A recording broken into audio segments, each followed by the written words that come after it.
उत्तराखंड निकाय चुनाव के नतीजे आने के बाद सभी सियासी दल मंथन करने में जुट गए हैं। कहीं बीजेपी का कमल खिला तो कहीं निर्दलीय ने बाजी मारी, कहीं बीजेपी को नुकसान हुआ तो कहीं कांग्रेस का हाथ कमजोर पड़ा। इस निकाय चुनाव के परिणाम ने 2027 के लिए सियासी दलों को सीधा संदेश दिया है कि यदि स्थानीय मुद्दों को अनदेखा किया जाएगा तो चुनावी नतीजे राजनीतिक दलों को चोट पहुंचाने वाले भी हो सकते हैं। ये रिपोर्ट देखिए। उत्तराखंड निकाय चुनाव के परिणाम ने साफ कर दिया है कि 2027 विधानसभा चुनाव के लिए किसकी राह कठिन रहने वाली है और किसकी आसान। 27 के फाइनल से पहले सेमीफाइनल में बीजेपी के लिए अच्छे परिणाम निकलकर सामने आए, लेकिन कई जगहों पर कमल नहीं खिल पाया। तो वहीं अपनी सियासी जमीन बचाने की जुगत में जुटी कांग्रेस का हाथ और कमजोर होता दिखा। आंकड़ों पर गौर करें तो कई सीटों पर कांग्रेस से ज्यादा मजबूत निर्दलीय उम्मीदवार नजर आए।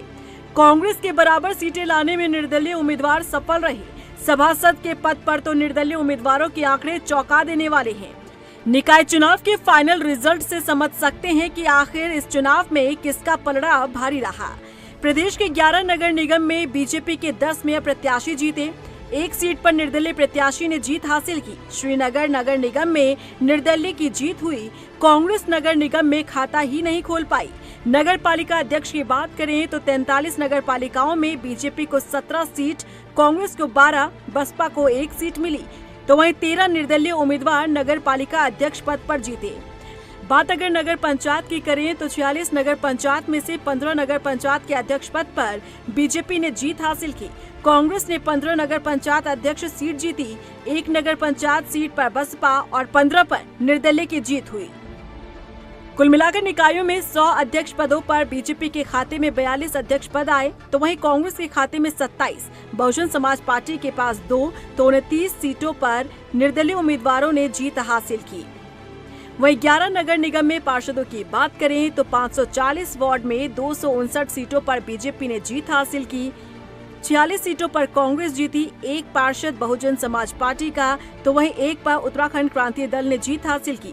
तो वहीं 192 निर्दलीय पार्षद नगर निगम में चुनकर आए। निकाय चुनाव की बात करें तो निर्दलीय उम्मीदवार जिस तरह से चुनाव जीत कर आए हैं, उसने बीजेपी कांग्रेस के माथे पर बल ला दिया है। खास तौर पर कांग्रेस का खेल निर्दलियों ने ज्यादा बिगाड़ा है। हालांकि कांग्रेस का मानना है कि राष्ट्रीय मुद्दों को छोड़कर कांग्रेस ने स्थानीय मुद्दों को ही चुनावी मैदान में रखा, लेकिन जनता ने बीजेपी के मुद्दों पर ज्यादा भरोसा किया। नहीं, बात दरअसल ये है कि क्षेत्रीय मुद्दों को तवज्जो जनता दे रही है, अच्छी बात है। निर्दलीय जीत कर आए हैं, ये भी अच्छी बात है। लेकिन ऐसा नहीं कि जो राष्ट्रीय दल हैं वो राष्ट्रीय मुद्दों पर ही बात करते हैं और क्षेत्रीय मुद्दों की उन्होंने अनदेखी की हुई है। हमने तो ये पूरा चुनाव सड़क, नाली, खड़ंजा, कैमरा, इसी पर ही चुनाव लड़ा है। कूड़ा और तमाम जो स्थानीय मुद्दे थे, जो निकाय चुनाव के मुद्दे होने भी चाहिए, विकास के मुद्दे होने चाहिए, हमने चुनाव उसी पर लड़ा। बल्कि सत्तारूढ़ दल जो है लव जिहाद, लैंड जिहाद, थूक जिहाद, यूसीसी, धर्मांतरण कानून, इसकी तरफ पूरे चुनाव को ले गया और शायद जनता को वही पसंद आया। बीजेपी प्रदेश अध्यक्ष महेंद्र भट्ट को लगता है कि स्थानीय मुद्दे निकाय चुनाव में हर बार रहते हैं। बीजेपी ने भी स्थानीय मुद्दों पर ही चुनाव लड़ा और पिछली बार से ज्यादा सीटें इस बार बीजेपी ने जीती हैं। देखिए, भारतीय जनता पार्टी पिछली बार से ज़्यादा निकायों में जीती है और पिछली बार से कम निर्दलीय इस बार जीते हैं। इसलिए ये कहना कि उसका कोई असर पड़ता, ठीक है, छोटा चुनाव होता है, छोटे चुनाव में अपना रिलेशनशिप है, गली मोहल्ला वाला विषय आता है, ये सब चीज़ें कारण इस प्रकार इससे निर्माण होती हैं।